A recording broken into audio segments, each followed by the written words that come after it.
This is the moment when we must build on the wealth that open markets have created and share its benefits more equitably. Trade has been a cornerstone of our growth and global development, but we will not be able to sustain this growth if it favors the few and not the many.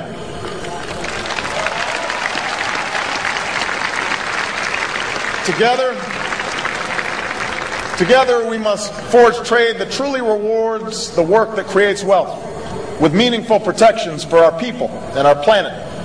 This is the moment for trade that is free and fair for all.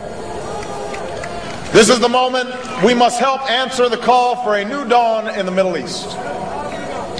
My country must stand with yours and with Europe in sending a direct message to Iran that it must abandon its nuclear ambitions.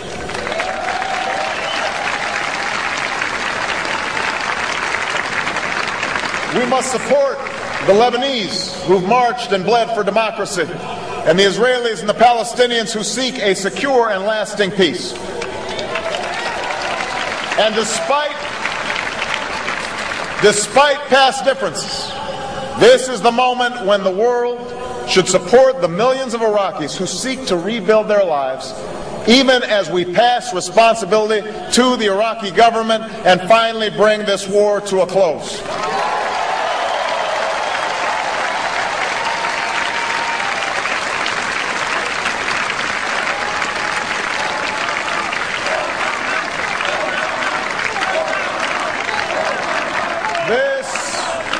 This is the moment when we must come together to save this planet. Let us resolve that we will not leave our children to a world where the oceans rise and famine spreads and terrible storms devastate our lands. Let us resolve that all nations, including my own, will act with the same seriousness of purpose as has your nation and reduce the carbon we send into our atmosphere.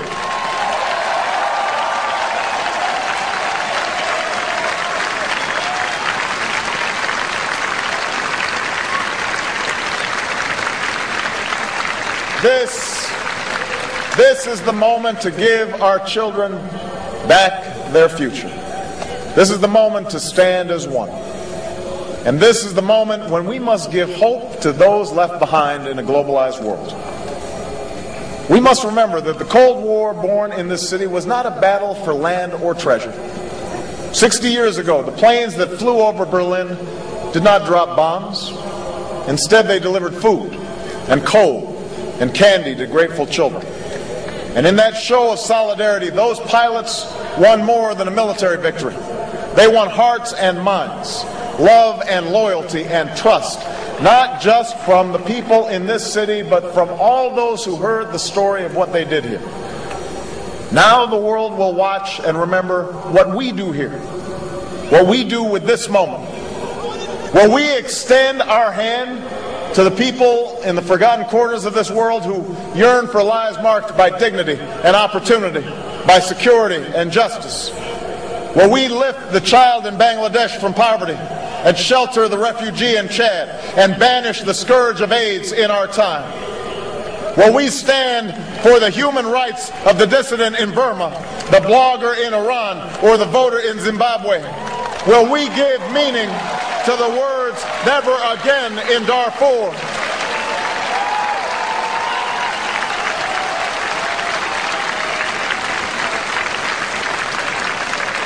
Will we acknowledge that there is no more powerful example than the one each of our nations projects to the world? Will we reject torture and stand for the rule of law? Will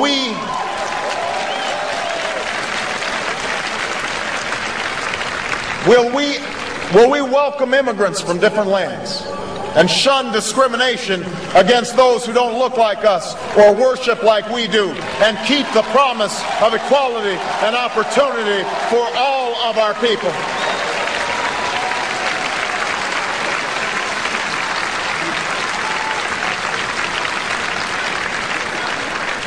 People of Berlin, people of the world, this is our moment.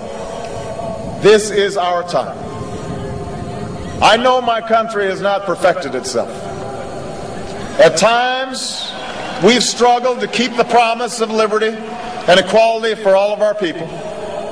We've made our share of mistakes, and there are times when our actions around the world have not lived up to our best intentions. But I also know how much I love America. I know that for more than 2 centuries, we have strived at great cost and great sacrifice to form a more perfect union, to seek with other nations a more hopeful world. Our allegiance has never been to any particular tribe or kingdom. Indeed, every language is spoken in our country. Every culture has left its imprint on ours. Every point of view is expressed in our public squares. What has always united us, what has always driven our people, what drew my father to America's shores is a set of ideals that speak to aspirations shared by all people.